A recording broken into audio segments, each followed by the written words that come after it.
चलो लास्ट हम लोगों ने फ्रिक्शन जो है वो टॉपिक स्टार्ट किया था, उसके अंदर अभी आज हम लोग देखेंगे टाइप्स ऑफ फ्रिक्शंस। तो जैसा कांटेक्ट और जैसी मूवमेंट होती है उस हिसाब से फ्रिक्शन के जो है वो टाइप्स बनते हैं। तो मेनली हम लोग उसको वैसे देखने जाए तो दो टाइप के फ्रिक्शन के अंदर उसको डिवाइड कर सकते हैं, बट सेकंड जो टाइप है उसका सब डिविजन टू पार्ट्स के अंदर और है। अगर बॉडी स्टेशनरी हुआ तो उसके लिए हो जाएगा स्टैटिक फ्रिक्शन, और अगर बॉडी मूविंग है तो उसके लिए हो जाएगा काइनेटिक फ्रिक्शन। ठीक है, काइनेटिक फ्रिक्शन के फिर आगे दो पार्ट्स है, तो यहाँ पर वो टोटल मिला के तीन पार्ट जो है वो बताए गए हैं। First is static friction, second is sliding friction, and third is rolling friction. ठीक है, कोई ऑब्जेक्ट जो है वो अगर स्टेडी हुआ तो तब स्टैटिक फ्रिक्शन लगेगा, और कोई ऑब्जेक्ट जो है वो मूव हो रहा होगा तब उसका कांटेक्ट सरफेस के साथ कैसा है उस हिसाब से उसका या तो रोलिंग होगा या तो स्लाइडिंग फ्रिक्शन, मोशन कैसी होगी उसके ऊपर से। तो अब हम लोग स्टैटिक फ्रिक्शन है उसके लिए सबसे पहले डिटेल में देखेंगे। तो स्टैटिक फ्रिक्शन इज के देखो, जब कोई ऑब्जेक्ट है वो सरफेस के ऊपर स्टेडी ही पड़ा हुआ है, अब वो स्टेडी पड़ा हुआ है, उसको अगर मैं फोर्स लगाऊं, मान लो कि एक कोई बॉक्स है, अब वो बॉक्स को कोई एक छोटा सा बच्चा है, वो थोड़ा सा हैवी है, कंसिडरेबली हैवी है, 5 kg का मान लो कि समझ लो, और वो बच्चा है वो उसको थोड़ा सा धक्का लगाएगा। अब वो जो फोर्स एक्सर्ट कर रहा है बेबी, छोटा बेबी, तो उससे वो बॉक्स जो है वो मूव नहीं हो रहा है। उसके बाद फिर कोई और आके उसी बॉक्स को थोड़ा सा और फोर्स लगाएगा, तो शायद से वो बॉक्स मूव कर जाए, या तो फिर और जितना फोर्स लगाया उससे भी और ज्यादा फोर्स लगाएंगे तब जाके वो मूव करेगा। तो एक सर्टेन लिमिट होगी, जब तक minimum amount of force required होगा तब तक वो बॉडी जो है वो मूव करेगा ही नहीं। मतलब हुआ क्या, वो जो सरफेस थी ना, वो सरफेस ने उस बॉडी को पकड़ के रखा, उसने मूव नहीं होने दिया। तो वहां पर क्या हुआ होगा, हमने देखा था इंटरलॉकिंग हो जाता है ना।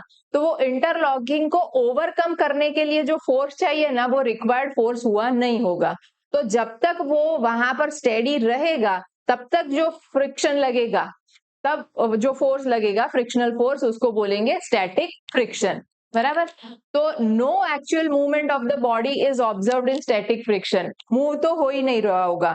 जैसे ही मूव होना स्टार्ट हो जाएगा वैसे ही वो ये दोनों कैटेगरी में से एक कैटेगरी में फॉल करना चालू होगा, तो मूवमेंट तो दिखेगी नहीं। बॉडी टेंड्स टू मूव, उसको मूव होना है।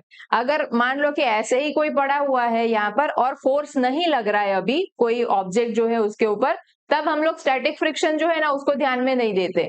हम फोर्स लगा रहे हैं बट फिर भी वो मूव नहीं कर रहा है, तब हम स्टैटिक फ्रिक्शन जो है वो एक्सर्ट हो रहा है ऐसे देखेंगे कि उसके ऊपर फोर्स लगा फिर भी उसको किसी ने पकड़ के रखा, किसने, स्टैटिक फ्रिक्शन ने। तो अब इसमें मूवमेंट तो होने वाली है नहीं। Force of static friction is equal to applied force. जब तक मूव नहीं हो रहा है तब तक हमने पहले थोड़ा सा धक्का लगाया, ज्यादा धक्का लगाया और धक्का लगाया, तो जितना ज्यादा फोर्स लगाते जाओगे उतना ज्यादा वो उसको पकड़ के रखने की कोशिश करता जाएगा। मूव नहीं हो रहा है तब तक ही है। तो amount of applied force will be equal to the force of static friction.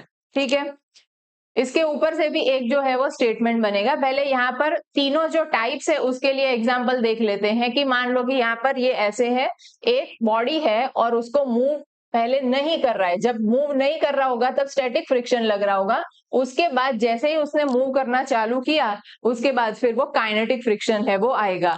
अब वो क्या कर रहा है, ये बॉडी है उसके ऊपर स्लाइड कर रहा है, रोल तो नहीं कर रहा, स्लाइड कर रहा है, तो यहाँ पर लग रहा होगा स्लाइडिंग फ्रिक्शन। यहाँ पर ये रोलर्स है और रोलर के ऊपर फिर ऑब्जेक्ट जो है वो ऑब्जेक्ट रखा हुआ है। तो कांटेक्ट में तो क्या है, कांटेक्ट में यहाँ पर है एक व्हील, और व्हील का भी एक पॉइंट, खाली एक ही पॉइंट जो यहाँ पर क्रॉस किया हुआ है, सिर्फ वही पॉइंट जो है वो कांटेक्ट में है। और इसको यहाँ से फोर्स लगाया तो ये एक एक कांटेक्ट पॉइंट है वो अलग अलग पॉइंट जो है वो कांटेक्ट में आता जाएगा और वो रोल होता जाएगा। तो यहाँ पर जो लगेगा वो रोलिंग फ्रिक्शन लग रहा होगा। स्लाइडिंग फ्रिक्शन पहले मूव नहीं हो रहा था तब कौन सा, स्टैटिक फ्रिक्शन। जैसे ही मूव करना चालू किया और ये स्लाइड कर रहा है वैसे ही स्लाइडिंग फ्रिक्शन, और इस केस के अंदर रोलिंग फ्रिक्शन। आप देख सकते हो कि यहाँ पर जो रोलिंग फ्रिक्शन लग रहा होगा ना वो बहुत ही कम होगा। कांटेक्ट यहाँ पर एरिया जो है वो ज्यादा है। मान लो कि यही बॉक्स है, उसको यहाँ पर रखा है, इसको धक्का लगाना होगा, मूव करना होगा तो ज्यादा फोर्स लगाना पड़ेगा। बट जैसे ही इस ट्रॉली के ऊपर उसको रख दिया, वैसे ही क्या हो जाएगा, हम उसको इजीली मूव कर पाएंगे। क्यों? क्योंकि एक ही पॉइंट है वो कांटेक्ट में है, सिर्फ वही फोर्स लगा रहा होगा, सिर्फ उसी के ऊपर फ्रिक्शन लग रहा होगा। तो स्लाइडिंग फ्रिक्शन जो है वो ज्यादा होगा रोलिंग फ्रिक्शन के कंपैरिजन में।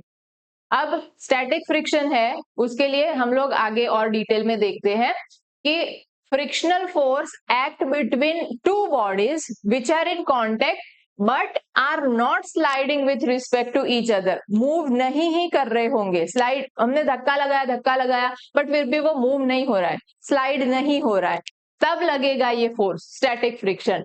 The friction in such cases is called as static friction. कि मैंने धक्का लगाया और मूव कर दिया, स्लाइड कर दिया, तब वो स्टैटिक फ्रिक्शन नहीं होगा। जब तक मूव नहीं किया, रिलेटिव मोशन नहीं हुई, तभी तक हम लोग बोलेंगे कि स्टैटिक फ्रिक्शन एक्सर्ट कर रहा है। मान लो कि एक बॉक्स है, उसके ऊपर दूसरा बॉक्स है, और फिर हम लोग ऐसे मान लो कि यहाँ पर ये इस तरह से है, अब हम फोर्स लगा रहे हैं इसको, और ये मूव इसी के साथ किया, तो इन दोनों की क्या रिलेटिव मोशन हुई? इन दोनों की कोई रिलेटिव मोशन नहीं हुई, दोनों एक दूसरे के रिस्पेक्ट में यहीं पर थे। मैंने फोर्स लगाया, उसके बाद भी दोनों यहीं पर है। तो अभी भी इस केस में भले ही पूरी असेंबली आगे गई, बट इस केस में भी इनके बीच स्टैटिक फ्रिक्शन अभी भी एक्सर्ट कर रहा है। तो रिलेटिव मोशन नहीं होनी चाहिए दो ऑब्जेक्ट के बीच में। कौन सी डायरेक्शन में लग रहा होगा? तो वो जिस डायरेक्शन में हम फोर्स एक्सर्ट कर रहे हैं उसके ऑपोजिट डायरेक्शन में वो लग रहा होगा। एग्जाम्पल है यहाँ पर, suppose a person is trying to push a heavy almirah on the floor. तो उस टाइम पे उसको स्ट्रॉन्ग फोर्स जो है वो लगाना पड़ रहा होगा, और जो फ्लोर की सरफेस होगी और अलमीरा की सरफेस है, बेस की सरफेस, वो दोनों कांटेक्ट में होंगे, और उसको जितना फोर्स लगाना पड़ेगा वो सब खा जाएगा फ्रिक्शनल फोर्स, उसके सामने वो जीरो कर देगा। एक फोर्स इस तरफ, दूसरा फोर्स इस तरफ लग रहा होगा। तो देखो, ये फोर्स है वो अप्लाइड फोर्स की डायरेक्शन ये हो गई, तो स्टैटिक फ्रिक्शन जो है वो उससे ऑपोजिट डायरेक्शन में एक्सर्ट कर रहा है। देख सकते हो आप फ्री बॉडी डायग्राम के अंदर। It is the resistive force that acts when there is no relative motion between the surface of the bodies in contact under action of external force. No relative motion तक ही हमने and नहीं किया, हमने क्या कहा? Action होनी चाहिए उसके ऊपर, एक्सटर्नल फोर्स लग रहा होगा बट फिर भी मूव नहीं कर रहा है, तो स्टैटिक फ्रिक्शन लगेगा। And it is self adjusting force. ऐसे नहीं है कि जो स्टैटिक फ्रिक्शन है उसकी एग्जैक्ट वैल्यू या वो एक्ट हमेशा कर ही रहा होगा, ऐसे नहीं होगा। जैसे जैसे आप फोर्स बढ़ाते जाओगे वैसे वैसे वो स्ट्रॉन्ग होता जाएगा। फ्रिक्शनल फोर्स है ना, स्टैटिक फ्रिक्शनल फोर्स, वो स्ट्रॉन्ग होता जाएगा। तो वो सेल्फ एडजस्टिंग है, self adjusting force, and it is represented with F S. Static friction को एफ एस से रिप्रेजेंट करते हैं। अब एक एग्जांपल यहाँ पर ऐसे लेते हैं, जैसे अलमीरा का एग्जांपल लिया, वैसे ही अब इस ब्लॉक को है ना इधर स्लाइड करवाना है। एक एक्सपेरिमेंट भी है 11th स्टैंडर्ड के अंदर, हमें स्लाइडिंग फ्रिक्शन है वो फाइंड करना है किसी सरफेस का। तो उसके लिए भी सेम अरेंजमेंट है कि एक ब्लॉक है, ब्लॉक के अंदर कुछ मास जो है वो रखा हुआ है, मतलब कुछ है मैसिव बॉडी, और फिर एंड के ऊपर पैन जो है इस तरह से पैन हैंग किया हुआ है। पैन के अंदर आप कितना मास लगाओगे कि जाके वो ब्लॉक है, जो बॉक्स है, वो मूव करना स्टार्ट होगा, तो उसके ऊपर से फिर स्टैटिक फ्रिक्शन वो फाइंड करना है। तो वो अरेंजमेंट यहाँ पर दिखाई हुई है। फ्रिक्शनलेस पुली है, यहाँ पर फ्रिक्शन में कोई भी लॉस जो है वो नहीं हो रहा है। अभी के केस में हम लोग ऐसे ले रहे हैं। अब ये पैन के अंदर मास जो है वो रखा, और ब्लॉक जो है वो फोर्स लग रहा है बट मूव नहीं कर रहा है। तो ऑब्वियसली ये सरफेस और ब्लॉक की लोअर सरफेस है, उनके बीच में फ्रिक्शनल फोर्स होगा। ब्लॉक मूव नहीं हो रहा है, इसलिए स्टैटिक फ्रिक्शन एक्सर्ट हो रहा है। तो वो चीज यहाँ पर दिखाई है। Initially when there is no weight in the pan, the block does not slide because of the frictional force between the block and table is balanced by the applied force. तो यहाँ पर पहले भी कोई फोर्स नहीं लग रहा था, उस टाइम पे भी नहीं मूव हो रहा था, और बाद में भी यहाँ पर ये पैन है तो सफिशिएंट मास, एक लेवल तक मास रखा तब तक वो मूव नहीं हो रहा है, तभी तक स्टैटिक फ्रिक्शन है वो लगेगा। अब पेन जो है उसके अंदर मास इंक्रीज किया तो वेट वाला फोर्स जो है वो ज्यादा हुआ, द बॉडी में स्टिल बी स्टैटिक, अभी भी फोर्स लगाया फिर भी वो स्टेडी ही रहा। तुरंत तो ऐसे होगा नहीं कि हमने वहां पर 2 ग्राम रखा और वो है 50 ग्राम का, 2 ग्राम रखने वाला पैन क्या उसको नीचे ले आएगा? नहीं ना।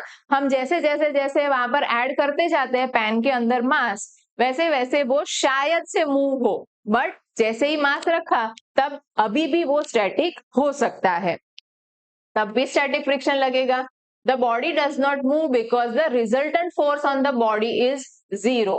इसके ऊपर नीचे से खींचने वाला फोर्स लगा बट फिर भी सरफेस ने फ्रिक्शनल फोर्स लगा के उसको पकड़ के रखा, तो रिजल्टेंट फोर्स जो है वो बैलेंस हो गया, तो बैलेंस होने की वजह से वो फिर से मूव नहीं हुआ।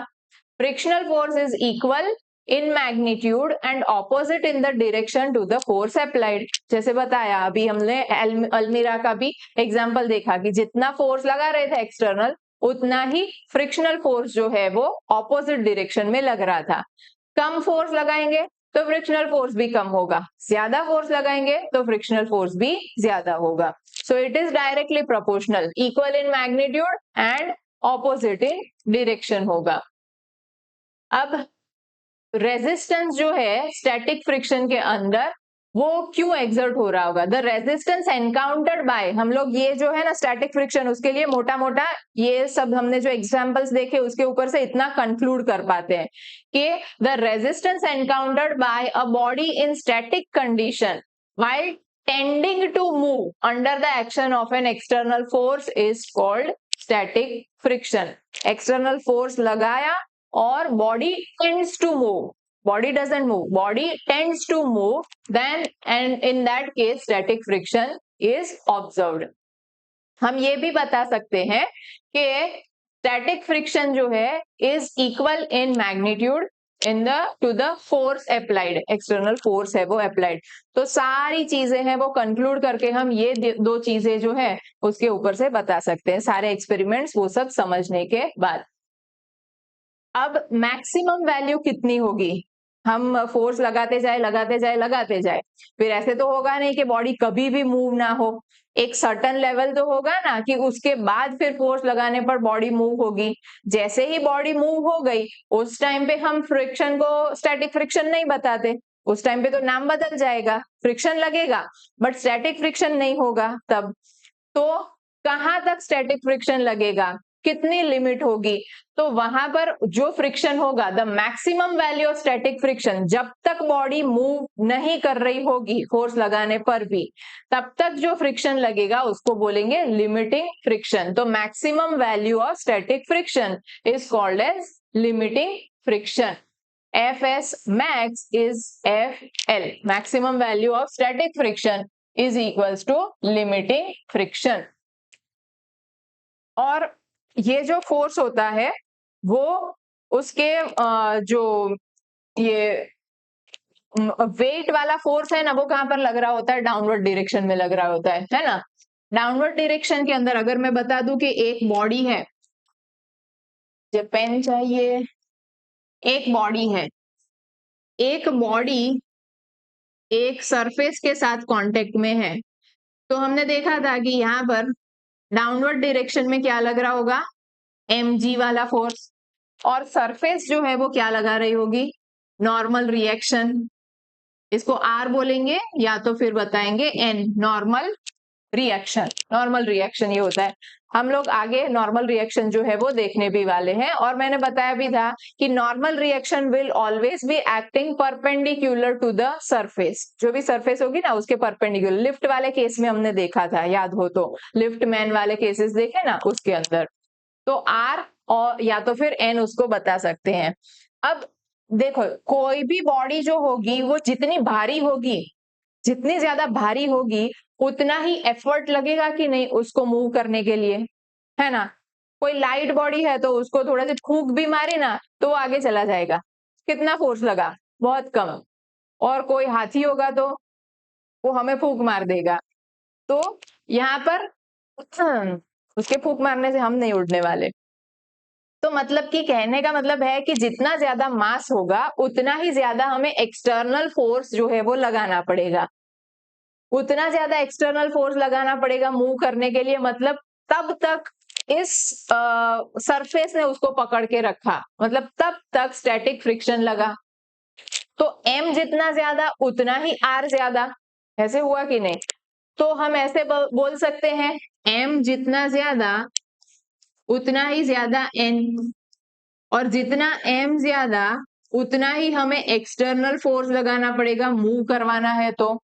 और ये F जो है वो जितना ज्यादा होगा उतना ही frictional force, static frictional force ज्यादा होगा, है कि नहीं?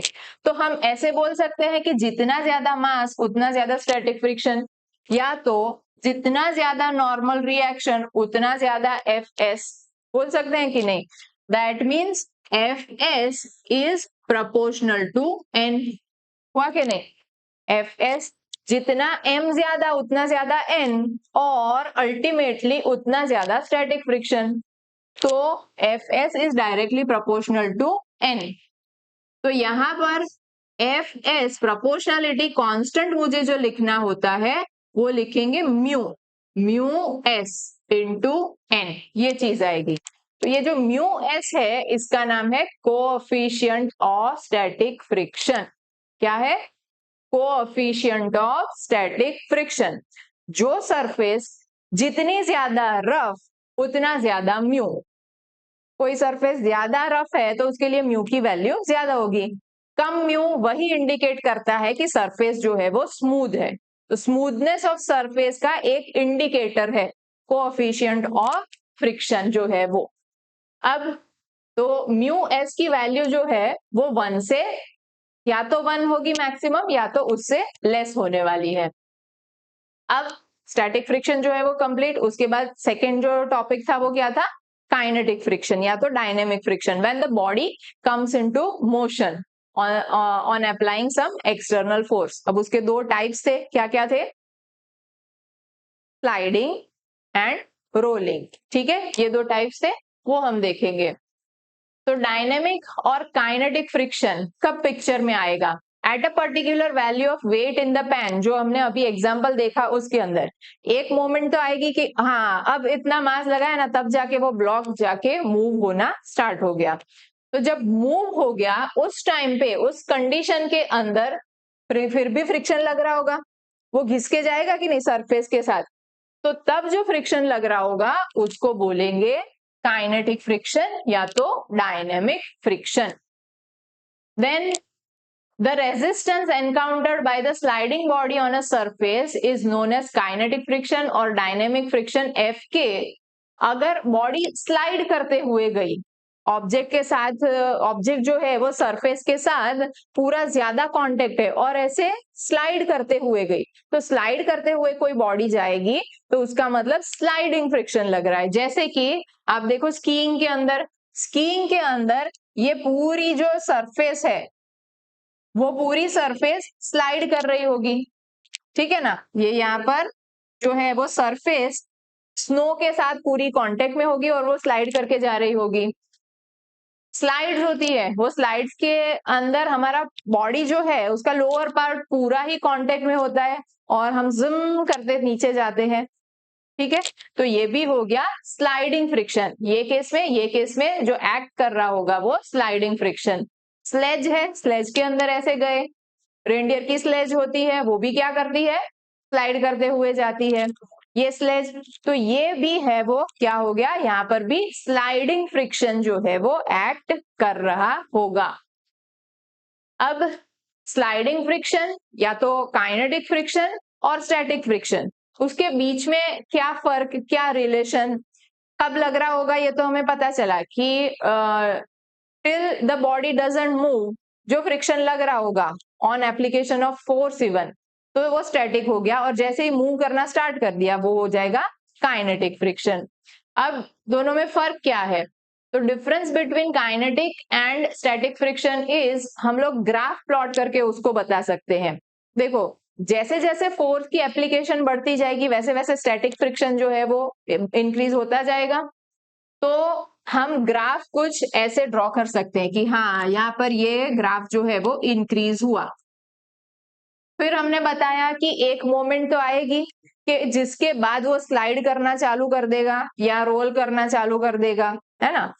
रोल करना तो बहुत जल्दी चालू कर देगा, बट मान लो कि काइनेटिक फ्रिक्शन फिर पिक्चर में आ गया, तो वो जो मैक्सिमम वैल्यू है उसको हमने क्या बताया, लिमिटिंग फ्रिक्शन। तो यहाँ पर जो फ्रिक्शन की वैल्यू आई वो है एफ एल। हम किसका ग्राफ प्लॉट कर रहे हैं, एफ वर्सेस फोर्स अप्लाइड का। अब फोर्स अप्लाई करते जाओ, स्टैटिक फ्रिक्शन बढ़ता जाएगा, उतना ज्यादा वो और ज्यादा उसको रोक के रखेगा और रोक के रखेगा। फिर एक टाइम आएगा वो गिव अप कर देगा कि हाँ भाई, अब सरफेस गिव अप कर देगी कि अब मैं नहीं रोक सकता, अब जा सेनोरिटा जी ले अपनी जिंदगी, वो छोड़ देगा उसको और वो मूव करना चालू कर देगी। तो यहाँ पर वो मैक्सिमम जो लिमिट आ गई वो हो गई लिमिटिंग फ्रिक्शन। फिर क्या होगा कि हमें ऐसे लगेगा कि जनरली बच्चे ऐसे समझते हैं कि जब बॉडी मूव हो रही होती है ना तब फ्रिक्शन ज्यादा लगता है और स्टेडी होती है तब कम लगती है, कम लगता है। ऐसे नहीं होता। जैसे ही वो बॉडी कांटेक्ट छोड़ देगी ना और मूव होना स्टार्ट कर देगी, वैसे ही काइनेटिक फ्रिक्शन फ्रिक्शन जो होगा वो रिड्यूस हो जाएगा। वाई, रीजन क्या है इसका, कुछ सोच सकते हो रीजन क्या होगा इसका, रीजन बताओ। तो इसका रीजन है स्टैटिक फ्रिक्शन जब होगा ना तब स्टैटिक फ्रिक्शन के केस में आप देखोगे तो इंटरलॉकिंग हो रहा होगा। हमने देखा था इंटरलॉकिंग, तो वो इंटरलॉकिंग कंटिन्यूअस होगा। अब काइनेटिक फ्रिक्शन लगा मतलब बॉडी मूव करना स्टार्ट कर दी, तो इंटरलॉकिंग उसने ऑलरेडी तोड़ दिया। अब एक बार इंटरलॉकिंग तोड़ दिया फिर वो मूव होगा तो फिर से वो सीधा वो धसेगा, अंदर धसेगा और धसेगा नहीं, उससे पहले वो तो आगे चला गया, आगे चला गया, आगे चला गया। तो उसने जो कोल्ड वेल्डिंग होने का टाइम है ना वो उसको मिलेगा ही नहीं, कोल्ड वेल्डिंग हुआ ही नहीं होगा। तो वो हुआ नहीं है, इसलिए ओवरकम करने के लिए जो एक्स्ट्रा हमें फोर्स लगाना पड़ेगा वो भी कम होगा, तो उस टाइम पे फ्रिक्शन भी उतना कम हो जाएगा, राइट। तो static friction is more than the kinetic friction. Maximum value of static friction is limiting friction. Okay, तो कुछ ग्राफ है वो कुछ इस तरह से बनेगा। अब उसको हम लोग डिफरेंस के तौर पे कुछ इस तरह से देख सकते हैं, एक हो जाएगा उसके मैग्नीट्यूड के बारे में, एक हो जाएगा उसकी डायरेक्शन के बारे में। तो मैग्नीट्यूड में क्या बताया, it is equal to the applied force. यहाँ पर किससे इक्वल होगा, अप्लाइड फोर्स के मैग्नीट्यूड से। और यहाँ पर क्या होगा, equal to the applied force in magnitude only when it is sliding. यहाँ पर ये सिर्फ आएगा only when it is sliding with constant velocity. Constant velocity के साथ स्लाइड कर रहा होगा तब अप्लाइड फोर्स, क्योंकि मूव करने के लिए भी फोर्स तो चाहिए ना एक्सटर्नल, कोई बॉडी जो है वो नेट फोर्स उसके ऊपर कुछ लग रहा होगा तब वो मूव करेगी। Only when it is sliding with constant velocity. It is opposite to the applied force, direction कौन सी, opposite to the applied force. और यहाँ पर क्या हो जाएगा, opposite to the velocity, opposite to the direction of velocity. अगर body इस तरफ मूव कर गया तो फ्रिक्शन उसको रोकने का काम करता है, रोकने का काम कैसे होगा, उल्टा ही होगा ना। तो वेलोसिटी इस तरफ है तो काइनेटिक फ्रिक्शन उससे ऑपोजिट डायरेक्शन में। नेक्स्ट इज, सो हमने देखा कि sliding friction will always be less than static friction. Static friction की वैल्यू ज्यादा थी, काइनेटिक फ्रिक्शन की कम हो रही थी। नेक्स्ट आएगा रोलिंग फ्रिक्शन, काइनेटिक फ्रिक्शन का ही एक टाइप, दूसरा टाइप। तो रोलिंग फ्रिक्शन अब पता ही है, रोलिंग के टाइम पे कांटेक्ट एरिया जो होगा वो एक खाली पॉइंट ही होगा सरफेस के साथ, तो वो सबसे कम लग रहा होगा। The force of friction comes into play when a body rolls over the surface of another body, roll होके जाएगा तब। Then it is always easier to roll than to slide a body over another body। ये हमारा experience होता है कि हमें role करके लेके जाना हो तो वो इजीली लेके जा सकते हैं। एक सूटकेस है, अगर वो सूटकेस के अंदर हमने ठूस ठूस के कपड़े भरे हुए हैं और हम जा रहे हैं 15 दिन के लिए मस्त मजे से घूमने, है ना, तो अब वो अब हम बाहर जाते हैं तो कपड़े तो कितने लेके जाते हैं, कोई एक ही कपड़े में हम फोटो तो खिंचवाएंगे नहीं, बराबर, वरना फिर स्टेटस में हमारी इज्जत क्या रहेगी, एक तो इतना घूमने जाए और एक ही कपड़े में, फिर तो कपड़े तो ज्यादा लेके जाने पड़ते हैं। तो यहाँ पर अब वही बैग जो है वो हमें ढो के लेके जानी हो और उसको हम घसीट के लेके जाए तो क्या होगा, कितना ज्यादा फोर्स लगेगा, या तो उठा के लेके जाए तो कितना वो वेट लगेगा, है ना। उसके बदले हम अभी क्या यूज करते हैं कि उसमें नीचे व्हील्स होते हैं, वो व्हील वाली ट्रॉली बैग जो होती है वो अगर हम खींच के लेके जाए तो चलो जितने कपड़े हैं उससे और ज्यादा वहां से जहाँ गए हैं उससे खरीद के भी और लेके आ जाएंगे, है ना। वहां की भी कुछ मेमोरी होनी चाहिए ना, जहाँ घूमने जा रहे हैं उधर की, तो वो भी और भर के लेके आए, तो वो कोई भी बच्चा भी होगा साथ में उसको पकड़ा दो और वो ढो के लेके आएगा, तो ये इजी हो जाता है। तो even a child can pull a suitcase if the suitcase has wheels. बिना व्हील के जो होते हैं वो बड़ों को पकड़नी पड़ती है, और व्हील वाली जो है वो बच्चों को थमा दो, है ना। वो सूटकेस लेके फिर वो कहीं और जा भी नहीं पाएगा, एक ही जगह पर रहेगा, तो बच्चा भी संभल जाएगा और आपके कपड़े भी संभल गए, दोनों काम हो गया।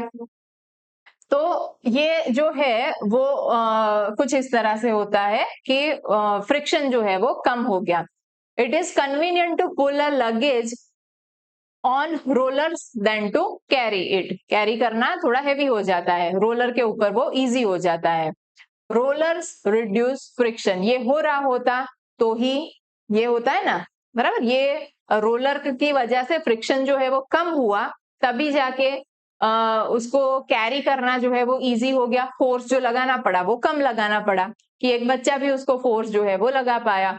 हम जाते हैं सुपरमार्केट के अंदर, और सुपरमार्केट के अंदर कितना कुछ सामान जो है वो भर के लेके आते हैं, ये भी ले लो वो भी ले लो, शेल्फ से ये उठाया वो उठाया, सब उठा उठा के भर लेते हैं। अब वही सारा उठा के हमें जब वो पूरा सुपरमार्केट के अंदर घूमते रहते हैं तब तक पता नहीं चलता। दो चीजें होती है तब पता चलता है कि हमने कितना लिया, एक जब बिल बन के आता है तब, हाँ इतना कुछ ले लिया, इतना लंबा बिल बन गया, और दूसरी चीज उसको थैले में भर के जब बाहर तक लेके जाना होता है तब, बहुत कुछ ले लिया, हाँ बहुत हो गया ये तो इस बार बहुत हो गया। दो चीजें होती है तभी तक पता चलता है। ट्रॉली में था तब तक क्यों पता नहीं चला, ट्रॉली के अंदर थे व्हील्स, तो तब कौन सा फ्रिक्शन था, रोलिंग फ्रिक्शन। तो रोलिंग फ्रिक्शन है वो रिड्यूस कर देगा फोर्स अप्लाई करने की जो रिक्वायरमेंट है मूव करने के लिए उसकी। The force of friction between the rolling body and the surface is called rolling friction.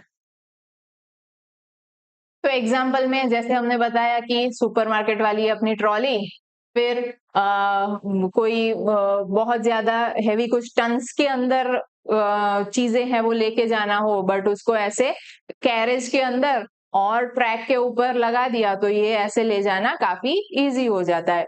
बड़ी बड़ी फैक्ट्रीज के अंदर इंटरनली भी कोई चीजें मूव करवानी हो तो उसके लिए भी खुद के ऐसे ट्रैक्स जो होते हैं वो रहते हैं, है ना। तो ये कुछ एग्जाम्पल्स हो गए रोलिंग फ्रिक्शन के लिए। बाइसिकल है वो भी एग्जाम्पल हो गया रोलिंग फ्रिक्शन के। यहाँ पर भी देखो कॉन्टेक्ट जो है वो कॉन्टेक्ट सिर्फ यहाँ पर और यहाँ पर रहेगा, दो ही पॉइंट के ऊपर, तो ये रोल होता जाएगा। तो यहाँ पर भी ये जो व्हील है वो और ये दोनों चीजें रोल होती जाएगी, बट एक तो फ्रिक्शन रिड्यूस हो जाएगा और जो अप्लाइड फोर्स की रिक्वायरमेंट है उसको मूव करने के लिए वो भी कम हो जाएगी। Sliders are replaced in most machines by rollers using these ball bearings. Ball bearing की यूज क्यों किया, क्योंकि फ्रिक्शन जो है वो कम हो गया है। When a spherical body rolls on the horizontal surface, then the speed of the body goes on decreasing and finally it stops. The opposing force acting between the surface of the spherical body and horizontal surface is named as rolling body. अब ये यहाँ पर ऐसे move होता जाएगा, horizontal surface के ऊपर हमने बॉल डाला तो वो बॉल जो है वो रोल होके जाएगा, बट कुछ टाइम के बाद वो स्टॉप होने वाला है ना, कंटिन्यूअस थोड़े ही आगे चलता जाएगा। तो उसको रोकने का काम किसने किया, फ्रिक्शन जो लगा उसने। अब उसी की जगह पर हमने मान लो कि बॉक्स जो है उसको फोर्स दिया तो बॉक्स जल्दी से रुक जाएगा। क्योंकि वो पूरी सरफेस जो है वो कांटेक्ट में होगी लोअर फ्लोर के साथ, लोअर सरफेस जो होगी बॉक्स की वो, तो उसमें स्लाइडिंग फ्रिक्शन लगेगा, स्लाइडिंग फ्रिक्शन ज्यादा होगा रोलिंग फ्रिक्शन से। Necessary condition to roll the center of mass of a roller at constant speed on a rough surface is that there should be a component of the applied force parallel to the surface। आप roller जो है वो rolling force, अब आप बोल रहे हो कि रोलिंग फोर्स है ना, रोलिंग फ्रिक्शन को ओवरकम करना बहुत ही इजी होता है, मैं ऑब्जेक्ट को मूव आराम से कर सकता हूं, और फिर आप क्या करोगे, ये सरफेस ले ली, सरफेस के ऊपर ये रोलर, और आप बोलोगे मैं फोर्स अप्लाई करूंगा ना, ये मूव होना चालू हो जाएगा, और आप फोर्स अप्लाई करते हो इस डायरेक्शन में, एग्जैक्टली परपेंडिकुलर। अब ये मूव होगा एग्जैक्टली परपेंडिकुलर से? नहीं होगा। क्या होना चाहिए, यहां पर भी जो एक कंपोनेंट फोर्स, भले ही आप ऐसे लगाओ, ट्रॉली जो है वो ट्रॉली को आप पूरा ही ऐसे तो नहीं फोर्स लगाते ना, आप कैसे करते हो, आपके पास ये ऐसे होता है थोड़ा सा, वो जो फोर्स होता है उसके दो कंपोनेंट्स तो बने at least, but vertical and horizontal, उसमें से ये वाला जो कंपोनेंट है ना वो उसको फोर्स अप्लाई करेगा, तो there has to be some horizontal component. सिर्फ ये वाला कंपोनेंट रहेगा तो उससे वो रोल होने वाला नहीं है, और आपको लगेगा कि हाँ ये भाई बॉडी तो मूव होनी चाहिए अब तो इतने फोर्स से, तो वो परपेंडिकुलर सिर्फ होगा तो उससे नहीं होगा। The force component is numerically equal to the rolling friction, और वो जो है वो slightly less than kinetic friction and which is less than the static friction. Static friction से ऑब्वियसली इसकी वैल्यू जो है वो कम होने वाली है, तो स्टैटिक फ्रिक्शन सबसे ज्यादा लग रहा होगा। काइनेटिक फ्रिक्शन जो है, काइनेटिक मतलब अभी हम लोग उसमें स्लाइडिंग वाला फ्रिक्शन जो है वो ले लेंगे, तो स्लाइडिंग फ्रिक्शन उससे थोड़ा सा कम, एंड रोलिंग फ्रिक्शन जो है वो सबसे कम लग रहा होगा, लीस्ट वैल्यू होगी उसकी। ठीक है, अब आएगा नॉर्मल रिएक्शन फोर्स, जो हमने बताया था आर या तो एन, है ना, mg जितना लग रहा है उतना ही आर, लिफ्ट वाले केस में हमने सबसे पहले देखा था वो। तो नॉर्मल रिएक्शन, नॉर्मल रिएक्शन कब लग रहा होगा, जब बॉडी जो है वो किसी बॉडी के सरफेस, मतलब किसी सरफेस के कांटेक्ट के अंदर होगी। तो हमने देखा है कि न्यूटन थर्ड लॉ क्या बताता है कि जितना भी एक डायरेक्शन में एक्शन हो रहा होगा उससे ऑपोजिट डायरेक्शन में उतने ही मैग्नीट्यूड के साथ रिएक्शन होगा। तो अब मैंने सरफेस के ऊपर एक ऑब्जेक्ट को रखा, अब वो ऑब्जेक्ट जो है वो सरफेस के अंदर धंस नहीं रहा है, ना तो वो हवा में उड़ रहा है, वो स्टेडी मैनर में सरफेस के ऊपर रहा है, इक्विलिब्रियम के अंदर रहा।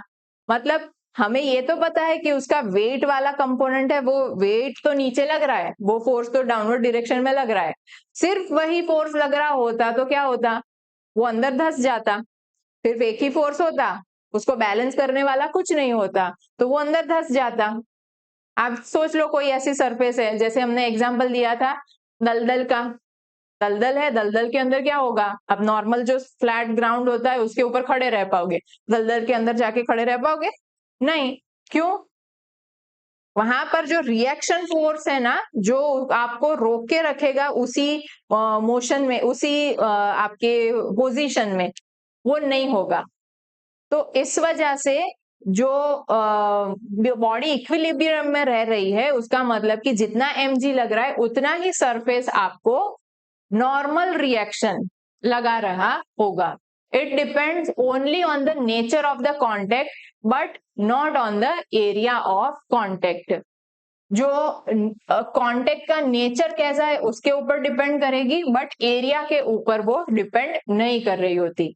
The component of the contact force normal to the surface in contact is called normal reaction। ये हमने देखा हुआ है, जितना डाउन उतना ही अप, जितना mg w उतना ही r लग रहा होगा।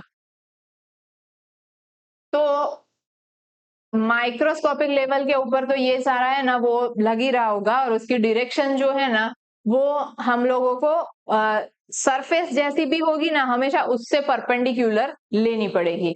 सरफेस आपकी ऐसी हॉरिजॉन्टल होगी तो परपेंडिकुलरली अपवर्ड, सरफेस आपकी ऐसी स्लैंट होगी तो इसकी डायरेक्शन जो होगी ना वो ऐसे आपको परपेंडिकुलर जो है वो देखनी पड़ेगी, वो डायरेक्शन उसकी आ जाएगी। अब हम लोग मान लो कि बॉडी जो है उसको ऐसे रखा, तो आप देख सकते हो कि नॉर्मल रिएक्शन है वो अपवर्ड डायरेक्शन में लग रहा है, mg डाउनवर्ड है, और ये n जो है वो अपवर्ड होगा। mg की डायरेक्शन, वेट की डायरेक्शन हमेशा कौन सी डायरेक्शन में होगी? Towards the centre of the earth, हमें ऐसे बोलना चाहिए, डाउनवर्ड मतलब कि towards the centre of the earth. अगर अभी जो वेज वाला क्वेश्चन एक एग्जांपल आएगा ना, उसके अंदर हम लोग देखते हैं, फ्लैट होगा तो सीधा ही है, जिस डायरेक्शन में mg उसी ऑपोजिट डायरेक्शन में n लग रहा है, तो mg is getting balanced by n. Due to the contacts at various points on the surface, a resultant contact force acts on the body. ये भी हम यहाँ पर n जो है वो सेंटर के ऊपर यहाँ पर दिखाया, तो उसका मतलब ऐसे नहीं कि सेंटर पे जो पॉइंट है सिर्फ उसी के ऊपर लगा, ये हम क्यूमुलेटिव इफेक्ट दिखाते हैं कि ये वाला पॉइंट, ये वाला पॉइंट, ये वाला पॉइंट, जितने भी ये सब पॉइंट्स है जो कांटेक्ट में है, उन सब की टोटल इफेक्ट हम सेंटर ऑफ मास के ऊपर दिखाते हैं, और फिर दिखाया कि ये एन जो है वो अपवर्ड डायरेक्शन में। सेम वे में वेट का होता है, वेट तो हर एक जो यहाँ पर पार्टिकल होगा सबका होगा कि नहीं, सबका कुछ कुछ मास है, सबका अपना वेट होगा, बट हम टोटल वेट कहाँ दिखाते हैं? सेंटर ऑफ मास के ऊपर, जो बॉडी होता है ना उसके सेंटर ऑफ मास के ऊपर दिखाते हैं, इसलिए यहाँ पर सेंटर से ये mg और सेंटर से n जो है वो शो किया है, otherwise it is the total effect at various points. Let the vertical component of this resultant contact force be n, तो n इक्वल्स टू mg हो जाएगा if the body is in equilibrium, है ना, n equals to mg इस case के अंदर हो जाएगा, अगर बॉडी उड़ नहीं रही है तो, अगर बॉडी अंदर सरफेस में धंस नहीं रही है तो, इक्विलिब्रियम में हुई तो normal reaction is the resultant contact force acting on a body placed on a rigid surface perpendicular to the plane of contact. ये हम इन सब के ऊपर से ये चीज बता सकते हैं कि what is normal reaction, resultant contact force. अगर सरफेस से हवा में हुआ तो नॉर्मल रिएक्शन नहीं लगेगा, आप बोलोगे कि हाँ इसका वेट तो है mg और नीचे सरफेस तो है, बट क्या सरफेस के साथ कांटेक्ट में है? नो, तो वो कैसे लगाएगा नॉर्मल रिएक्शन? कांटेक्ट में होना चाहिए, जो सरफेस के साथ, जिस भी सरफेस के साथ कांटेक्ट में है वो सरफेस उसको लगाएगी। यहाँ पर है तो ये वाली सरफेस नहीं लगाएगी उसको, जिस कांटेक्ट के साथ, जिस पॉइंट के साथ वो कांटेक्ट में है वो सारे पॉइंट्स उसको लगा रहे होंगे फोर्स। तो contact acting between the body placed on a rigid surface or perpendicular to the plane of contact. ये किसके ऊपर डिपेंड करता है? Depends only on the nature of the contact, कैसा कॉन्टेक्ट है उसके ऊपर। It does not depend on the area of contact even in the event of motion of body on the surface and this force remains unaltered. In the case of body resting on plane, अब angle जो है angular के ऊपर, तब क्या हो जाएगा? देखो हम एग्जांपल यहाँ पर इसके ऊपर देखते हैं। mg मैंने क्या बताया? mg will always be acting towards the centre of the earth, towards the centre of the earth, है ना। तो यहाँ पर मुझे वर्टिकली डाउनवर्ड दिखाना चाहिए, वर्टिकली डाउनवर्ड आप याद रख लो। mg कैसे दिखाना है? Vertically downward. ऐसी सरफेस थी तब भी वर्टिकली डाउनवर्ड दिखाया, स्लैंट सरफेस है तब भी वर्टिकली डाउनवर्ड ही दिखाया, तो mg का तो ये हो गया। और नॉर्मल रिएक्शन के लिए क्या बताया? It will be acting perpendicular to the surface, तो यहाँ पर परपेंडिकुलर टू द सरफेस दिखाया। अब यहाँ पर आप बोल सकते हो कि n इक्वल्स टू mg, यहाँ पर ये नहीं बोल सकते, वाई? ये कोई कोलिनियर नहीं है, जब कोलिनियर होंगे तब हम बोलेंगे कि अपवर्ड इक्वल्स टू डाउनवर्ड या लेफ्ट इक्वल्स टू राइट, है ना। अब तो हमें क्या लेना पड़ेगा? सरफेस के अलोंग एंड सरफेस के परपेंडिकुलर mg के कौन कौन से कंपोनेंट्स बन रहे हैं। सरफेस के अलोंग एंड सरफेस के परपेंडिकुलर mg के कंपोनेंट्स। तो mg ने मान लो कि यहाँ पर ये थीटा होता है ना, तो आप यहाँ पर ये एंगल जो है वो थीटा बन रहा होगा। ठीक है, आप ये ज्योमेट्री के ऊपर से ये समझ सकते हो, ये थीटा हुआ तो यहाँ पर ये वाला भी थीटा होगा।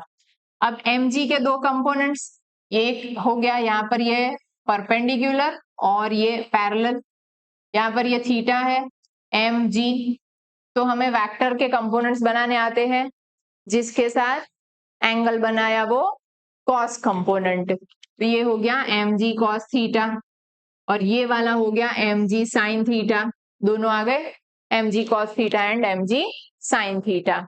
नाउ परपेंडिकुलर अगर हम देखें, परपेंडिकुलर टू द सरफेस, तो n is getting balanced by mg cos theta only, not by mg. n is getting balanced by mg cos theta, तो ये हमने यहाँ पर लिखा n equals to mg cos theta and suppose के this block doesn't slide, यहाँ पर ये स्लाइड नहीं कर रहा है, नीचे नहीं आ रहा है, तो इसका मतलब कि mg sin थीटा भले ही नीचे लग रहा है बट उसको रोक के रखने वाला कोई फोर्स होगा, उसको रोक के कौन रखेगा?